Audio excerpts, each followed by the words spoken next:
세상에는 불평의 세계와 감사의 세계가 있다라는 말이 있습니다. 불평의 세계에 사는 사람은 어떤 상황과 환경에서도 불평을 하고, 감사의 세계에 사는 사람은 어떤 환경과 상황에서도 감사하며 삽니다. 감사하는 사람이 하나님의 사람이며 하나님 앞에 나가는 사람입니다. 하나님 앞에 나가면 불평과 불만이 안개처럼 사라지게 됩니다. D.L. 무디는 이런 말을 했습니다. 경건한 그리스도인은 모든 것을 위해 세밀하게 기도하는 사람이다. 그리고 정말로 경건한 사람은 그 모든 기도 위에 감사하는 마음을 가진 사람이다. 의미 있는 말인 것 같습니다. 여러분도 잘 알고 계시리라 생각되는데, 노르웨이 속담에는 이런 말이 있습니다. 감사하는 마음에는 사탄이 씨앗을 뿌릴 수 없다. 이 말도 큰 울림을 주는 말인 것 같습니다. 이 말의 유래를 살펴보면 다음과 같습니다. 아주 옛날에 사단이 하늘로부터 지구로 쫓겨내려 왔습니다. 그리고 사단이 노르웨이 창고를 지었다. 그 창고 안에는 각종 마귀가 생산한 씨들을 보관하여 두었습니다. 욕심의 씨, 질투의 씨, 원망의 씨, 미움의 씨 등 각종 씨를 두었습니다. 그리고 이 씨를 자기 종들을 통해 이 동네 저 동네를 다니며 사람들의 마음에 뿌렸다. 욕심, 질투, 원망, 미움의 씨앗을 뿌렸습니다. 예상 밖에 씨들이 잘 자랐습니다. 그래서 더 열심히 뿌렸습니다. 사람들이 더욱 욕심을 내고 더욱 질투를 하고 또 원망도 하고 또 서로 미워하는 것을 보았습니다. 마귀의 입장에서는 성과가 아주 좋았던 것이죠. 그런데 한 동네에서만은 이 씨가 자라지 않았다라고 합니다. 아무리 뿌려도 이 마을에서는 싹이 나지 않았다라고 합니다. 씨를 뿌리고 열심히 가꾸었지만 소용이 없었습니다. 그래서 왜 씨가 자라지 않았는지 알아보았습니다. 근데 이 마을의 이름부터가 달랐습니다. 감사하는 마을이었고 사람들이 모두 감사하며 살고 있었다. 어떤 상황과 환경 가운데서도 감사하고 기뻐하는 말이었습니다. 그래서 노르웨이 속담에 이 말이 생겼다라고 합니다. 감사하는 마음에는 사단이 씨를 부를 수 없다. 이 외에도 감사에 대한 유익한 말들은 무궁무진합니다. 교훈을 주는 말씀도 많습니다. 감사는 일상의 생활에서나 신앙적인 삶에 있어서 큰 유익을 줍니다. 특별히 믿음 생활에 있어서 감사는 신앙의 수준을 말하기도 합니다. 따라서 수준 있는 믿음은 감사할 줄 아는 믿음입니다. 우리가 함께 읽은 시편 100편은 표제가 감사의 시입니다. 성경 가지신 분들 펴서 읽어보면 1절 앞에 감사의 시 이렇게 되어있을 겁니다. 이스라엘 백성들이 절기나 제사를 드리러 성전으로 올라갈 때 함께 불렀던 찬송시입니다. 이 시는 예루살렘 성전 문 앞에서 또 궁정에서 하나님을 찬양하는 노래였습니다. 성전 문 앞과 궁정은 오늘날로 말하면 예배당 입구에서부터 예배당 안까지를 말합니다. 이 시편은 여호와께 감사하라, 즐거운 찬송을 부르라라는 말씀이 명령형으로 나옵니다. 하나님 앞에 나아가는 자의 마음가짐과 자세를 잘 보여주는 말씀이라 할 수 있겠습니다. 예배자는 마음에서 우러나오는 기쁨과 감사로 하나님 앞에 나아가야 합니다. 그래서 오늘 말씀의 제목을 기쁜 찬송과 감사로 드리는 예배라고 정해 여기서 기쁘게 찬양하라 라고 시편 기자가 말했는데, 이 말의 속뜻, 그 원어의 뜻은 환호성을 지르며 찬송하라라는 의미가 담겨 있습니다. 그러다 보면 우리는 참 점잖하게 이렇게 찬송을 부르는 것이지요. 그래서 때로 하나님이 은혜 주시면 높이 소리까지 지르면서 하나님 앞에 찬양 드리는 것, 그게 나쁘지 않은 것입니다. 그래서 예배자는 마음에서 우러나오는 기쁨과 감사로 항상 하나님 앞에 나아가야 합니다. 여러분은 어떠신가요? 저는 오늘 맞이하게 되어 무척이나 기쁘고 감사합니다. 많은 일을 하고 큰 성과를 내어서 기쁜 것이 아니라 10년 동안 꾸준히 금요일에 하나님을 찬양하고 합심하여 기도했다. 또 주일날 여러분들과 함께 예수님을 주님이라 부르면서 함께 예배를 드려봤기 때문에 기쁘고 감사하다는 것입니다. 한편으로 생각할 때 어떤 사람은 그렇게 말할지도 모릅니다. 10년 했는데 왜 자리가 그렇게 비어있는데? 그것은 저의 그 부족으로 돌리면 됩니다. 저의 그릇이 적어서 그렇다라고 제가 핑계는 되지 않겠습니다. 그런데 하나님께 저는 개인적으로 거기에 대해서 불평이나 이런 것 없고 너무 감사합니다. 저는 시작할 때부터 소박한 마음으로 시작했습니다. 왜냐하면 이전 교회에서 너무나 큰 사랑을 받았기 때문에 받은 사랑을 조금 나누며 사역했으면 좋겠다라는 생각에 여기 우리 김종환 집사님 이제 우리 교회에서 신앙생활을 가장 오래 하신 분인데 시작할 때는 우리 가족뿐이었습니다. 그래서 우리 가족이 하나님 앞에 한번 영광 올려드려보자. 그동안 받았던 사랑 우리 한번 나눠보자 라는 마음에 교회 이름을 이렇게 지을까 저렇게 지을까 이런저런 생각 하나님께 기도하면서 사랑 나눔 교회라 이름을 짓고 지금까지 오게 되었습니다. 그런데 감사하게도 저는 이름 짓고 시작만 했을 뿐인데 그 일을 하나님께서 성도님들을 통해서 진행하셨다는 겁니다. 여기 우리 최왕규 목사님, 김종환 목사님, 우리 조은영 선교사님 앉아 계시는데 예배 시작할 때 사실 예배가 시작되는데 후원이 없으면 이렇게 어렵다라고들 일반적으로 해요. 일반적으로. 또 현실입니다. 목회자도 살아야 되기 때문에 하나님이 감사하게도 이전에 공급해 주신 것들이 있기에 좀 나누면서 나가보자 라는 마음에 시작부터 조금이지만 그냥 기도할 수 없어서 조금이지만 선교금을 보내면서 시작을 했습니다.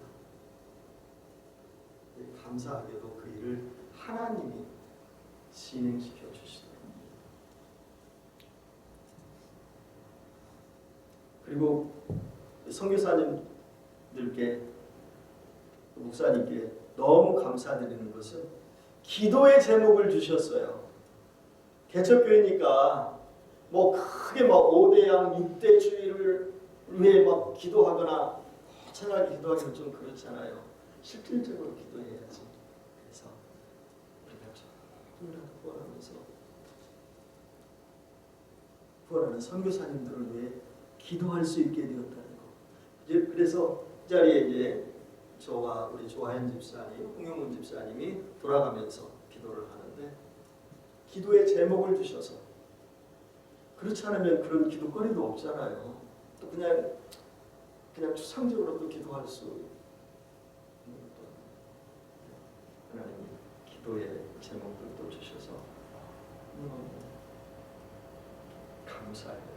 그래서 여러분들도 다 그런 마음이겠지만 주일날 저는 빈자리가 많아도 하나님 앞에서 감사하고 찬송하고 예배를 드립니다. 오늘도 기쁨으로 드리는 이 예배 하나님께서 받고 계십니다. 여러분도 같은 마음일 것이라 생각합니다. 우리 본문 말씀 4절 함께 읽어볼까요? 제가 오늘 이렇게 올 줄 몰랐어요. 우리 알레크랑 콜이랑 올 줄 몰라서 찬송가 한 영어로도 해야 되는데 말씀만 제가 읽겠습니다. 알렉, you can understand. We need Korean. 우리 같이 읽겠습니다. 콜이도 영어로 같이 읽으세요. 네. 같이 읽겠습니다. 감사함으로 그의 문에 들어가며 찬송함으로 그의 궁정에 들어가서 그에게 감사하며 그의 이름을 송축할지어다.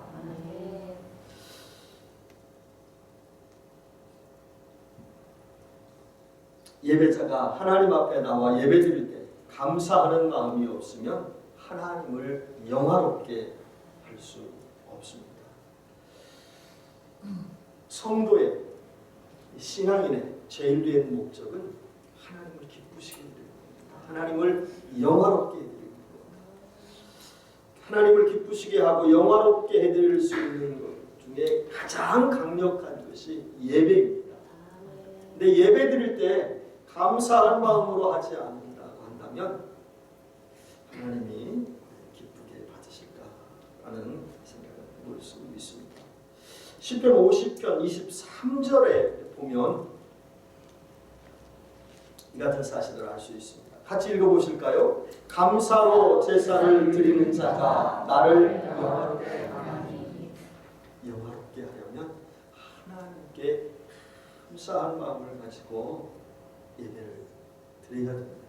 그래서 주일날 오셔서는 감사할 조건을 먼저 찾는 것이 중요합니다. 저도 이번 주가 10주년 되는 주일인데 나름 감사의 조건들을 찾아봤습니다. 생각해 보았습니다. 그리고 제가 입술로도 고백했습니다. 하나님, 저는 원망과 불만은 하나도 없습니다. 하나님께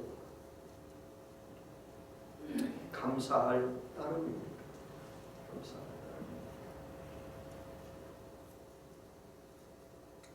앞서 말씀드린 바와 같이 10년 동안 이곳에서 물론 제가 출타할 때는 다른 분이 오셔서 예배를 인도해 주셨지만 이곳에서 예배가 속에서 진행되었다는 것입니다.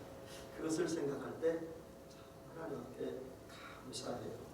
그리고 나 혼자 예배드리지 않고 예배드릴 성도가 계시다는 것을 생각할 때 감사를 드렸습니다. 하나님은 감사의 제사, 감사로 드리는 예배, 감사함으로 드리는 찬양, 감사함으로 드리는 섬김과 헌신을 기쁘게 받으십니다. 함께 읽은 시편 100편 전체가 1절에서부터 5절입니다. 그래서 우리는 시편 100편을 다 읽으신 것입니다.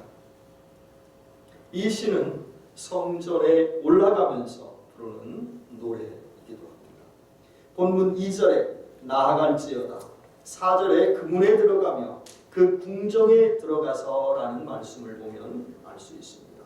4절 말씀 다시 한번 읽도록 하겠습니다. 다음 슬라이드 보는데요. 감사함으로 그 문에 들어가며 찬송함으로 그 궁정에 들어가서 그에게 감사하며 그 이름을 예수님께 시편 기자는 감사하면서 하나님의 궁정에 들어가고 감사하면서 성전에 올라가라라고 합니다.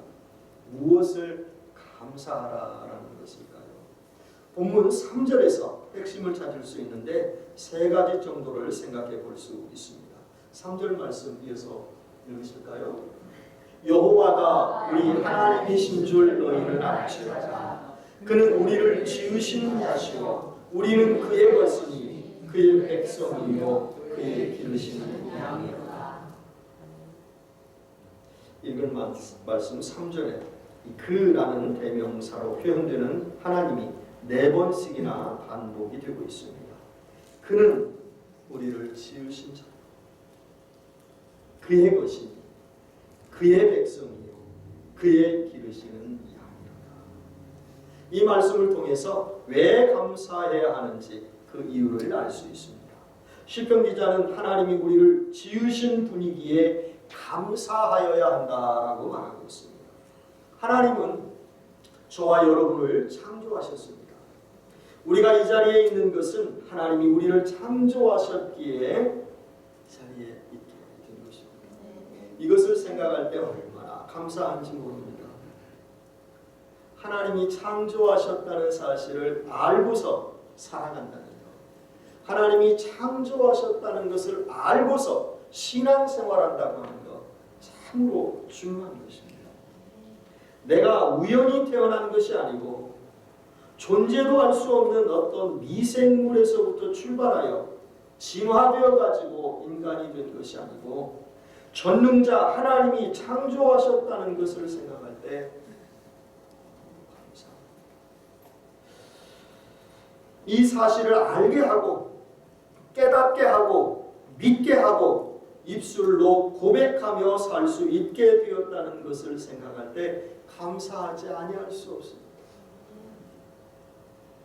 하나님이 창조주시고 우리가 그분의 자녀이다라는 사실만으로도 감사의 조건이 충분합니다. 여러분 그렇게 믿으시죠? 네. 우리는 시편 기자가 명령한 대로 창조주이신 하나님께 감사하여야 합니다. 하나님이 태초에 인간의 생명을 창조하셨습니다. 감사할 이유가 또 있습니다. 그것은 우리가 하나님의 것, 하나님의 백성이기 때문에 감사하여야 한다라고 시편 기자는 말합니다. 우리는 하나님의 것입니다. 하나님이 지으신 존재입니다. 바울의 말에 의하면 값을 주고 산 존재입니다. 고린도전서 6장 19절과 20절을 보면 알 수 있습니다. 제가 읽어드리도록 하겠습니다. 너희 몸은 너희가 하나님께로부터 받은 바 너희 가운데 계신 성령의 전인 줄을 알지 못하느냐. 여기까지는 잘 아시죠? 여러분 암송하는 분도 계실 것입니다. 성령의 전이라는 부분이 그 다음 말씀 너희는 너희 자신의 것이 아니라 값으로 산 것이 되었으니 그런즉 너희 몸으로 하나님께 영광을 돌리라. 우리의 영혼도 하나님의 것이라고 에스겔 선지자는 말하고 있습니다. 에스겔 18장 4절 말씀을 함께 보실까요? 같이 읽겠습니다. 모든 영혼이 다 내게 속한지라 아버지의 영혼이 내게 속한 같이 그의 아들의 영혼도 내게 속하였나니. 하나님은 절대 주권자이십니다. 인간은 절대 주권자이신 하나님께 속하여 있습니다. 어떤 인간도 하나님의 손에서 벗어날 수 없습니다. 특별히 성도는 하나님이 값을 지불하고 산 존재입니다. 따라서 하나님의 백성은 하나님의 것이 되는 것입니다. 왜 감사해야 할까요? 우리는 하나님이 기르시는 양이기 때문에 하나님께 감사를 드려야 합니다. 여호와가 우리 하나님이신 줄을 너희는 알지어다. 그는 우리를 지으신 자요 우리는 그의 것이니 그의 백성이요. 마지막 부분에 그의 기르시는 양이로다 라고 있습니다. 동물에는 3가지 종류의 동물이 있다라고 합니다. 싸움을 걸고 이겨서 약한 동물을 잡아먹는 강한 동물입니다. 사자나 호랑이 같은 종류의 동물이죠. 그리고 자기가 다른 동물을 해치지 않고 노력해서 먹고 사는 동물이 있습니다.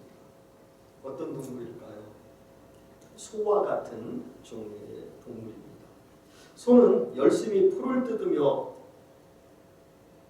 삽니다. 다른 동물들을 특별히 이렇게 해치지 않습니다.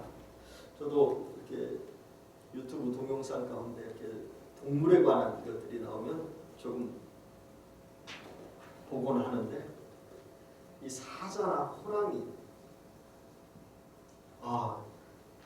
때로는 얄밉기도 해요. 자기보다 막 덩치가 큰 동물들도 공격을 합니다. 그래서 끊는 쓰러뜨리는 것을 보곤 하는데, 이 소와 같은 종류의 동물은 작은 동물이라고 해치지는 않아요.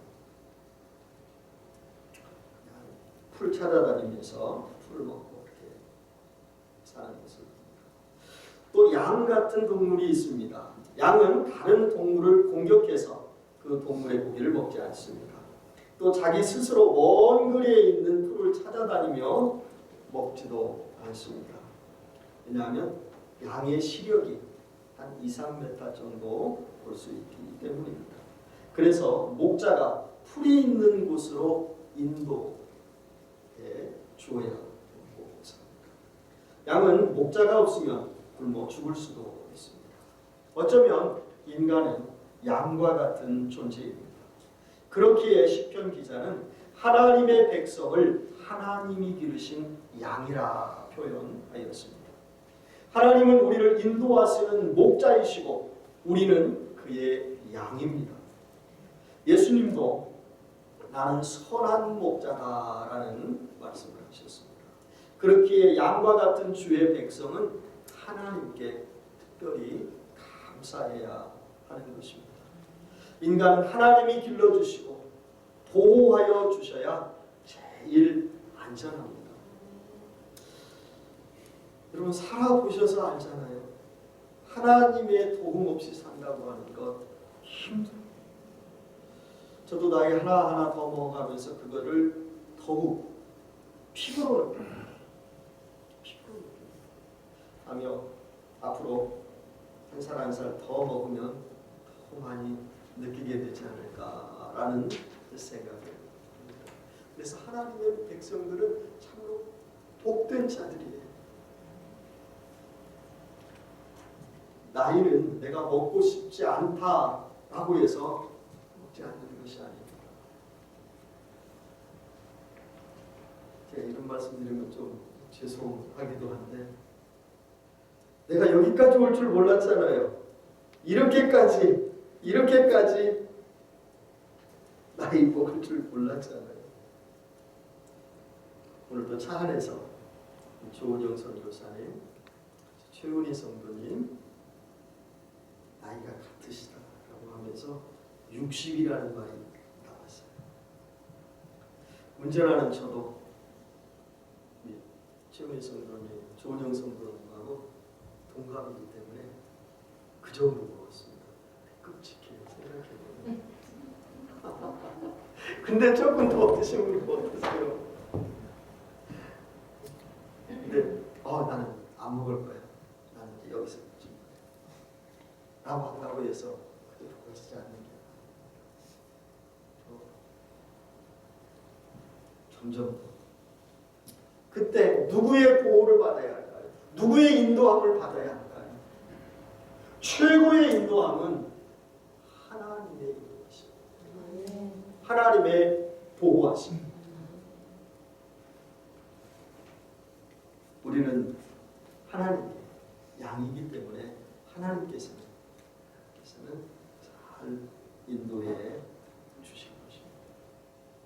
이상으로 본문에 의거해 시편 기자가 명령형으로 말한 감사할 이유 세 가지를 말씀드렸습니다. 오늘은 특별한 설립 10주년이 되는 날이기에 저도 지난 날을 돌아보면서 하나님께 소박한 감사를 올려드리려고 합니다. 앞에 드린 말씀이 더 중요합니다. 제가 읽으면서 이 말씀에 이거에서 전해드렸기 때문입니다. 지금부터 드리는 말씀은 제 개인적인 여정과 삶을 좀 나누려고 합니다. 지난 10년의 날들을 돌아보면 감사한 일이 너무 많습니다. 제가 주보 교회 소식 3번에 올린 대로 먼저는 하나님께 매주일 예배를 드릴 수 있어서 감사했고 또 함께 예배드릴 수 있는 처소와 성도들이 있어서 감사했습니다. 그리고 우리 교회가 사랑 나눔 교회라고 해서 시작했는데 이 사랑 나눔을 여기에 앉아 계신 우리 성도님들이 잘 실천하고 있어요. 우리는 교제 시간에 뭐 이렇게 거창하게는 못하지만은 그리고 다과 시간을 갖는데 그래도 끝나고 갈 때는 조금 이렇게 나눔의 시간이 있어요. 나눠 드릴 만큼 이렇게 준비를 해서 이렇게 집에 가서 또 나누세요 하고 이렇게 드리는 거죠. 그리고 무슨 절기나 기독일 이런 때가 되면 꼭 여러분들에게 선물을 하나씩 드리잖아요. 이게 교회가 예산으로 드리는 게 아닙니다. 다 마음을 같이 해서 이렇게 드리는 것이죠. 그래서 제가 교회 이름만 제가 그렇게 지었지 그 일을 하나님이 성도님들을 통해서 하십니다. 라는 생각을 하며 정말 여러분들이 가시고 난 후에 뒤에 앉아서 하나님 앞에 감사의 기도를 눈물로 드리고 가고 또 저 개인적으로 감사하는 것은 제가 이 땅에 태어나서 죽기 전에 교회를 꼭 세우고 싶은 소박한 열망이 있었는데 하나님이 그 뜻을 이루어 주셨습니다. 그리고 10년의 세월 동안 하나님이 지켜주시고 주셨습니다. 물론 이 꿈을 단번에 이루어 주신 것은 아니었습니다. 제가 오래전부터 개척을 하려고 마음을 먹었는데 처음은 시작도 하지 못하고 제가 스스로 포기한 건 아닙니다. 같이 하자고 했던 분의 마음이 조금은 달라서 제가 먼저 약속을 깼지 않고 부름의 사역이 있어서 개척을 위해서 수년을 기도하며 준비하고서 지금으로부터야 15년 전에 제가 포틀랜드로 갔습니다. 짐 싹 다 싸들고 큰 차에다가 6월 밴 달고 6월 트럭 그 트레일러 달고 또 차 한 대는 제 친구 선교 가는 길에 같이 가자 해서 일주일을 운전해서 눈, 비, 얼음 길을 다 뚫고 포틀랜드 오레곤주 포틀랜드까지 갔습니다. 그런데 시작도 하지 못하고 필라델피아로 한 18개월 만에 다시 돌아오고 말았습니다. 이때는 혼자 할 용기가 없어서 오랫동안 기도하며 또 마음을 나누었던 동역자랑 함께 세우려고 했습니다. 그때는 제가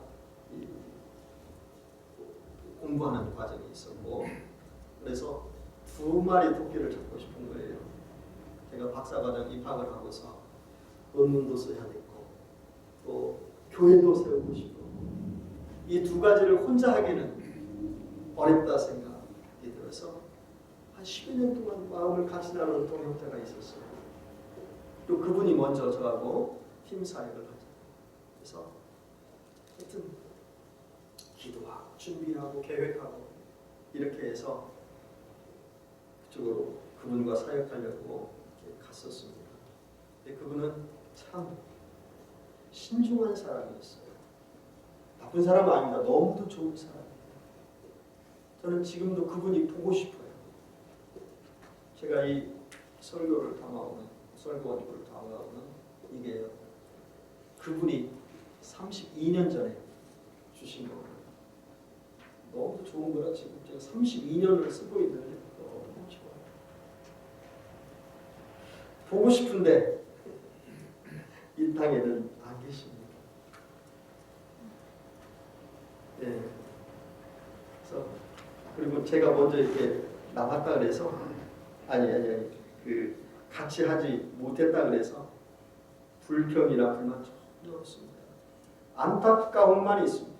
안타까움만 있습니다.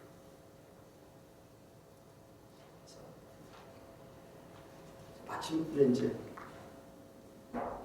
개척을 시작할 즈음에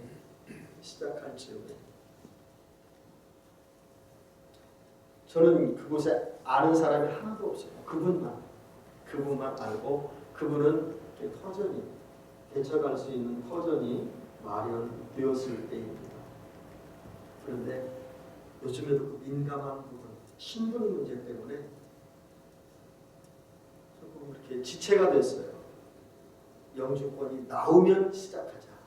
영주권 그 프로세싱 기간 중입니다. 그래서 금방 나올 걸로 생각하고 저는 이제 같이 갔었는데 그분이 거의 1년 반이 됐는데도 안 나와요. 그리고서 조금 기다려 주십시오. 그게 한두 달 지나서 1년 6개월까지 기다렸습니다. 근데 저는 좀 수중에 돈이 있어서 자비량 안식년이다 생각하고 우리 가족이 그곳에서 이렇게 살면서 기다리게 됐습니다. 마침내 이제 우리 가진 돈도 떨어졌어요. 그래서 이제 집사람은 또 파타임으로 일도 하고 그랬는데도 영주권이 근데 한 1년 6개월 정도 지날 즈음에 영주권이 딱 나왔어요. 그래서 이제 시작하자 이렇게 이제 됐었는데 그곳에 계시던 개척 멤버들이 목사님이 2명 있으면 우리가 힘들어. 우선 이렇게 하고 우리끼리 먼저 하고 선 목사는 나중에 이렇게 합류하면 어떨까. 그때 저는 어느 개척교회에서 같이 이렇게 임시로 섬기고 있었어요. 예. 집사람이 미국 교회 가서 성가대요. 그런데 그 말을 하는 저거에 저는 기대를 하지 않았었기 때문에 그 말을 했는데도 직접 알아듣지 못했어요. 그래서 옆에 있던 내 집사람이 그 말은 나는 교회를 나오고 왜냐면 집사람 반주를 하니까 반주자로 좀 나오고 나는 지금 나가던 개척교회 가서 그냥 설교하다가 교회가 안정되면 교회가 2사람을 서포트할 수 있으면 그때 합시다. 그런 말이지요? 라고 하니까 그럴 때도 서운한 마음이 없었어요. 정말입니다. 예. 가야지. 그 전부터 한 1년 6개월이 지난 때부터는 떠나야 되겠다라는 생각을 했어요. 더 같이 있다가는 좋은 사이가 좀 벌어지겠다. 좋았던 사이가 벌어지겠다라는 생각에 떠나주려고도 했습니다. 사실은.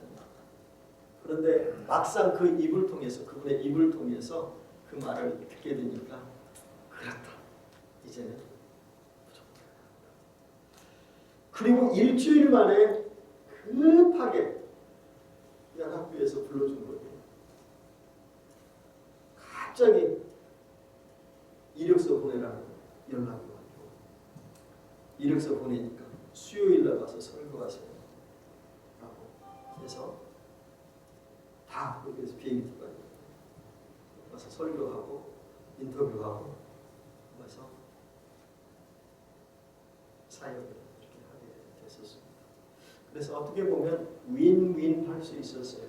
그분은 그분들과 함께 그분들과 함께 금방 몇십 명의 성도와 함께 예배를 드릴 수 있었고, 저는 또 이곳에서 사역을 할 수 있게 돼서 아무 감정이 없고 참 말했다.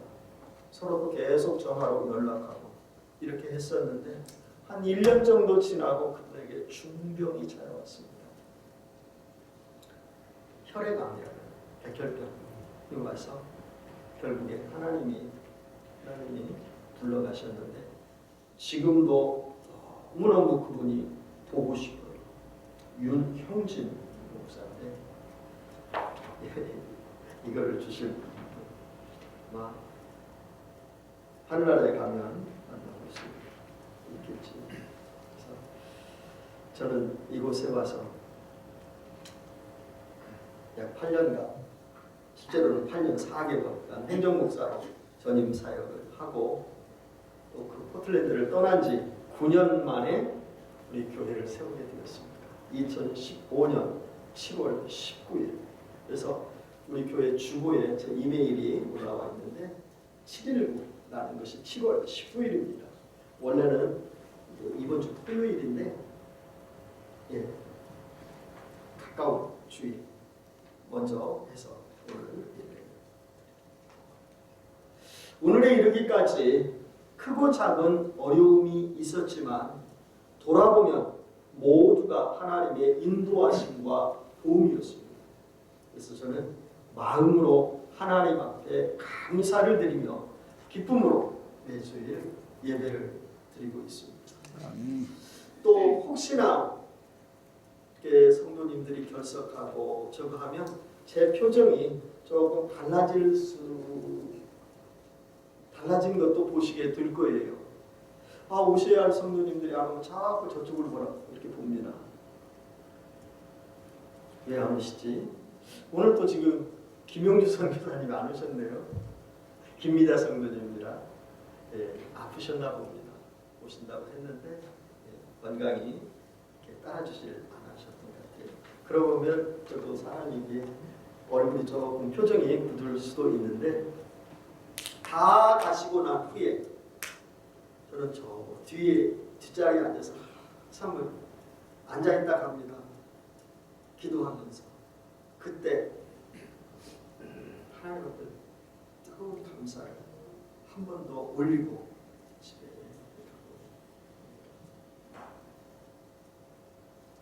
예배는 하나님께 기쁨으로 올려드려야 합니다. 찬송은 환호성을 지르듯 큰 소리로 하나님께 드려야 합니다. 할 수만 있으면 여러 악기를 동원해서 하나님을 찬양해야 합니다. 그리고 무엇보다도 마음과 정성을 다해 신령과 진리로 하나님께 예배 드려야 합니다. 예배는 성도끼리만 모여서 즐거운 시간을 보내는 것이 아닙니다. 삼위가 일체로 존재하시는 하나님이 함께 예배를 드리기 때문입니다. 이 시간 우리 눈에는 보이지 않지만 성부, 성자, 성령 삼위께서 일체로 존재하시는데 그분이 함께 계시는 것입니다. 그 임재를 우리가 생각하면서 예배를 드려요. 그래서 더욱 기쁘고 즐거운 찬양을 부르면서 온 마음 다해 감사하며 전심으로 하나님께 예배를 드려야 합니다. 하나님은 예배를 통해서 영광을 받으십니다. 특별히 감사한 마음으로 드리는 예배를 통해서만 영광을 받으십니다. 이제 말씀을 맺겠습니다. 집에 가셔서 오늘 읽은 말씀 시편 100편 1절에서부터 5절까지의 말씀을 다시 한번 읽으시고 한 주일 묵상하시면서 승리하시기를 주님의 이름으로 축원드리면서 오늘 설교를 마치도록 하겠습니다.